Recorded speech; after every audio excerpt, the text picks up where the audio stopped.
Recyclico, making lithium-ion last forever. Recyclico's patented recycling process achieves up to 100% recovery of battery metals from lithium-ion batteries for electric vehicles, including cobalt, lithium, nickel, manganese, and aluminum. Recyclico Battery Materials Incorporated trades on the TSX Venture AMY, on the OTCQB AMYZF, and Frankfurt ID4. For more information, visit recyclicode.com or phone us at 778-574-4444. Recyclico, making lithium-ion last forever. You're listening to HowStreet.com radio, available online at TalkDigitalNetwork.com. Welcome to HowStreet.com radio, the online source for market opinions. Here is Jim Goddard. My guest is Sean Brodrick, senior editor at WeissRatings.com. He's speaking to us from Florida. Welcome back to the show, Sean. Thanks for having me on. Sean, gold and silver, are they going to continue to be hot? Yeah, I've certainly positioned the resource trader portfolio that way, so maybe I'm talking my own book, but things really seem to be picking up. We've had a lot of buying from China, which is always, people always see that as bullish. The problem is Chinese buying can be turned off like turning off a spigot, but right now it's in our favor. And I think a big thing that's helping gold is in last week's meeting, the U.S.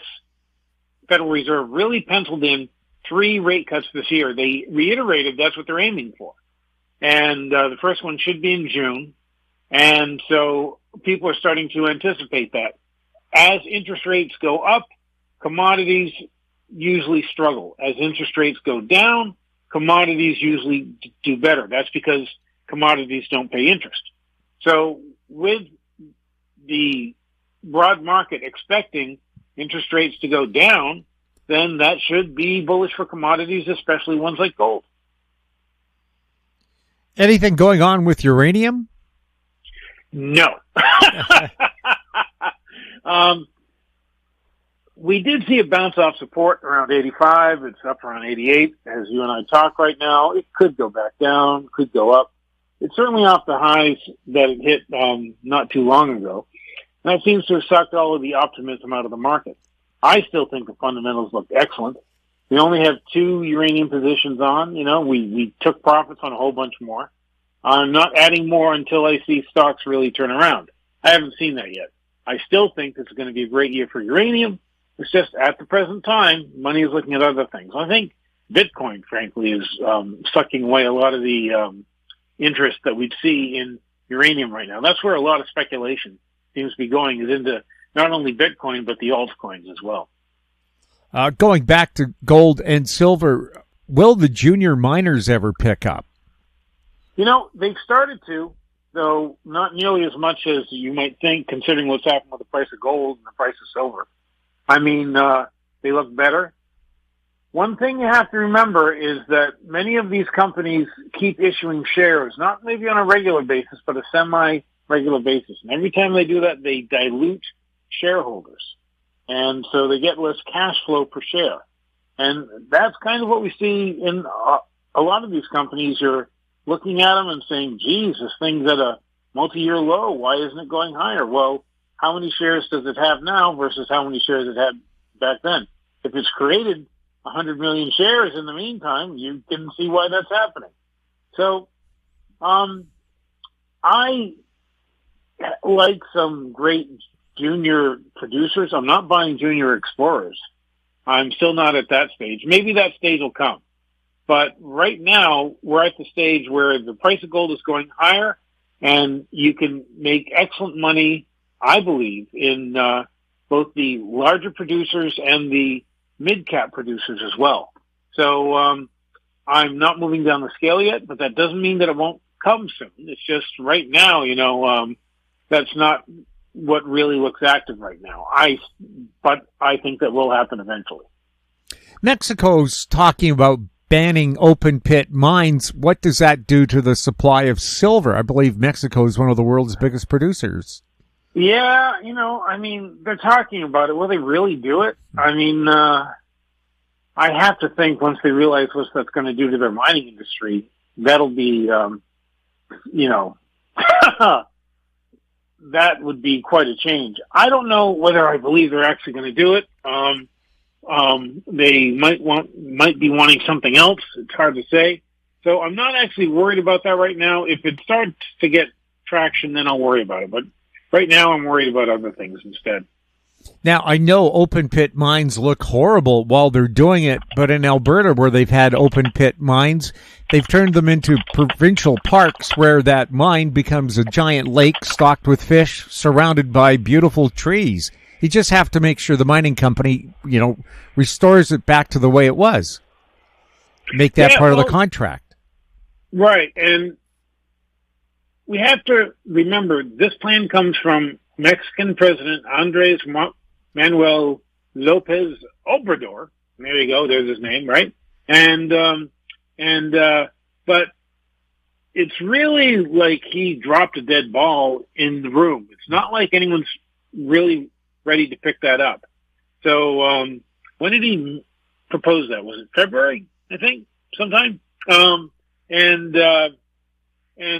Just there hasn't been anyone saying, yeah, that's a good idea. In fact, I know that the Mexican mining community is pushing back, and politicians come up with a lot of crazy ideas. I think he was just testing the waters on this one, and he's going to find those waters are pretty cold towards his idea. That's my view on it. So I'll worry about other things instead. Copper, is it going to be the next really hot commodity? Oh, God. Copper is supposed to be the next hot commodity for the last 5 years, isn't it? I mean, we took a small gain on a copper position just because I was getting so freaking frustrated on it. And a good thing we did, because copper's been down for like the last 2 weeks, right? Of course, I took gains before copper did that breakout back in early March. That's when I was kicking myself. I mean, it did look like a breakout. Maybe it's just coming back to test that breakout. This is when I wish I could put up charts on your podcast. It looks like copper came back to test that breakout. Will it find support here? You know what? This is all really, there are two things affecting the price of copper. One is China, world's biggest user of copper. Are they going to jumpstart their economy? There has been some progress there. The other is the lack of new mines down in like South America, right? I mean, we know that there are mines down there that are winding down and stuff like that, so that might pinch copper from the supply side. Copper is one of the most useful metals. It really is. It's fantastic for all kinds of uses. I think copper should be higher. The market does not agree with me. I'm currently not in the copper space just because I got so frustrated with what was happening with the copper stocks that we did own. We'll have more with Sean Brodrick right after this. Don't miss out. Stay informed. Receive the HowStreet.com weekly recap with thought-provoking podcasts, radio, and articles delivered to your inbox. Sign up for the HowStreet.com weekly recap on our homepage at HowStreet.com. Welcome back. We're speaking with Sean Brodrick. What's your outlook for crude? I've been turning more bullish, not only on crude, but pretty much on the entire energy complex. 2 weeks ago, I added a refiner to Supercycle Investor, and this week I added it's a small cap. It's about to become a mid-cap oil producer to Resource Trader. It's becoming a mid-cap by acquiring with another small company. Both companies are on the bottom of the cost scale, which I think will be really, really helpful. Now, we did see a big build in oil in the latest U.S. government reports. There seems to be plenty of oil around. However, we're also seeing Russia cut its oil exports. It actually had boosted its oil exports because the Ukrainians had bombed something like 30% of Russian refining capacity. And so it had all that oil that it couldn't refine, so it just exported the oil. But that takes Russia way out of line with with agreements that it had made with OPEC and OPEC Plus to hold production down. So now Russia says it is going to cut its oil exports as well. And so that led JP Morgan to say that oil is going to hit $90 this summer. Even despite that big build that we saw in oil, which was reported on Tuesday, on Wednesday, oil stocks are holding up just fine. Maybe because of the JP Morgan forecast, maybe because people are looking at that and some other things as well. There's supposed to be an increase in global oil demand of about 1.5 million barrels per day this year. Some people are saying that's too low. So when there is pinch supply, and OPEC Plus is doing its best to make sure that supply doesn't rise, and there's increasing demand, prices tend to go higher. I'm seeing some really positive actions in oil stocks, and I like the oil stocks that pay me to own them. I really do. I mean, because even if you're wrong in the short term, you get paid. That's okay. So that's the kind of ones we're adding. Refiners should also do well here in the U.S., and I know we shouldn't complain to Canadians about the price of gas. I understand that. But here in the U.S., we are seeing prices creep up, which, considering how much oil there is, really they should be turning that into gasoline, but, they've had outages and stuff like that. And so the price of gasoline is higher than it was just a month ago, and it's probably going higher yet. So refiners are seeing a nice widening of the crack spread. That's the price differential between their inputs, which is oil, and their outputs, which is gasoline, diesel, other fuels like that. And so that's padding their profits quite a bit. I do think people should be investing in refiners. I think they should be investing selectively in oil producers. You have to be very careful there, but there's still opportunities. The pipelines, U.S. oil production is currently, God, I hate to say this without looking it up. I think it's 13.5 million barrels of oil per day, but I just saw a report that they expect it to rise to 14.3 million barrels of oil per day by the end of this year. Even though U.S. oil companies are drilling, even though U.S. oil companies are drilling less, technology is improving so much that they're actually getting more oil out of the holes they have. So that means that this is a long way of saying there'll be more oil to go through pipelines. So I think pipeline companies are a good investment too. Oil services, you're going to have to be really selective because some people are being hired and other people aren't, but there's still potential there as well. So again, across the energy complex, I think you can make a nice bit of change this summer depending on what you buy. And it's certainly something I think people should be looking at. Your next question will probably be, let me do a little mind reading here. What about these smallest companies, the junior space? It's tougher for them because one thing that's really improving the output of these larger companies is they're using artificial intelligence. Artificial intelligence can crunch all the data that they've had over all the years on all these fields and come up with the absolute best targets. And then they're also using robots, which is cutting down on injuries and stuff like that. And so the really small companies don't really have the money to do that kind of thing. So they might be left behind for a while. But if the price of oil goes to 90, that rising tide is probably going to lift all boats. So I might be investing in the larger companies now, but I wouldn't shy away from the right smaller companies. AI, is that still a hot stock to get into? Well, we've had a pullback, a correction in tech, started in February, and it should go through the end of March if seasonal patterns hold. It happens every year. Now, what happens then? Most of the time what happens is tech finds a bottom and it goes higher. And if that happens, then the tech stocks you own, especially those that are linked to AI, are going to do extraordinarily well for the rest of the year.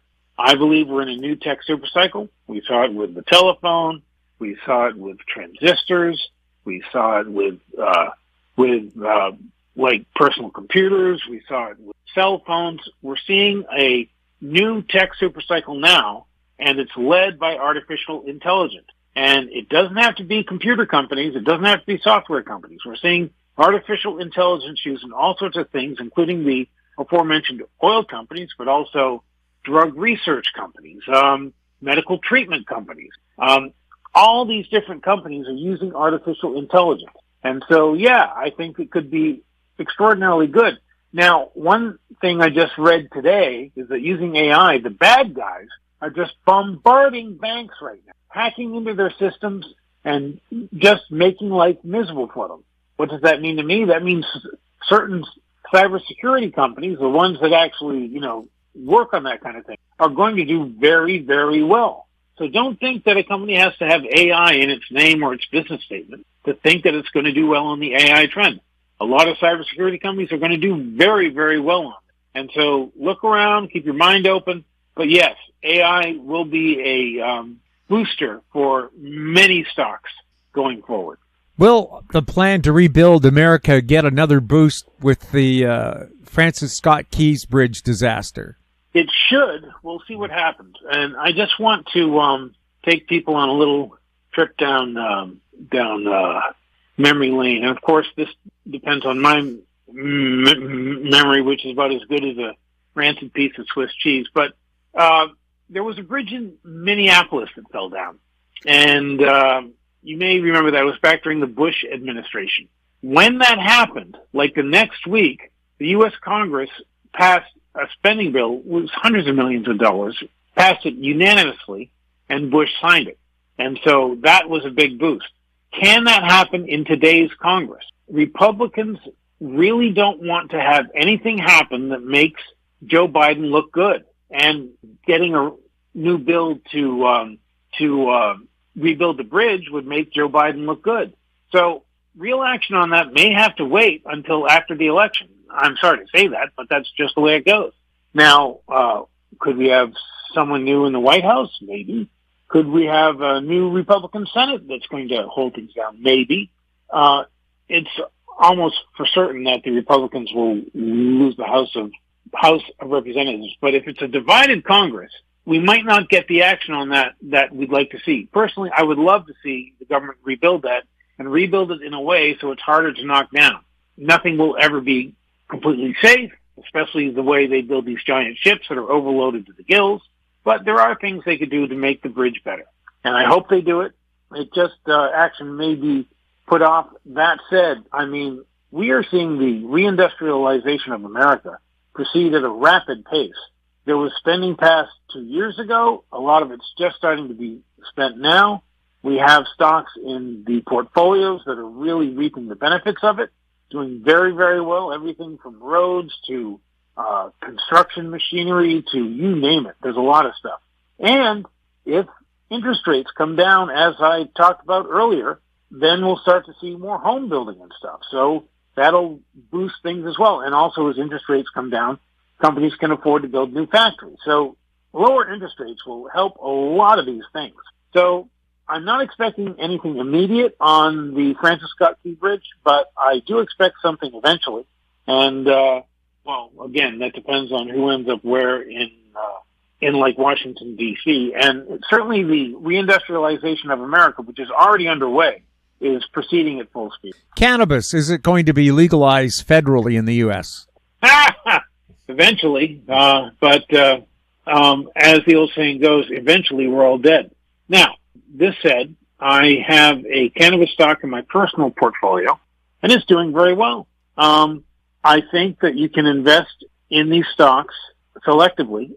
I don't own any Canadian stocks, and, there are some major Canadian cannabis stocks. I was appalled at that overbuilding that I saw going on, and I called it out when it happened. Are those companies run by the same people? Pretty much. So I don't trust their judgment. And I don't trust the judgment of any cannabis company in the U.S. that's losing money right now. They should be making money. And if it's legalized, and especially if they get tax relief through legalization, they'll make a lot more money. That's for sure. But I like companies that make money, and there's very few of those in the cannabis space.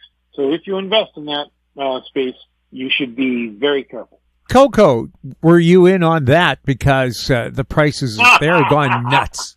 Oh, no, I wasn't in on cocoa. We've seen big runs in this before. It's really like a short-term squeeze. There's fears that cocoa production in Africa won't work out as hoped.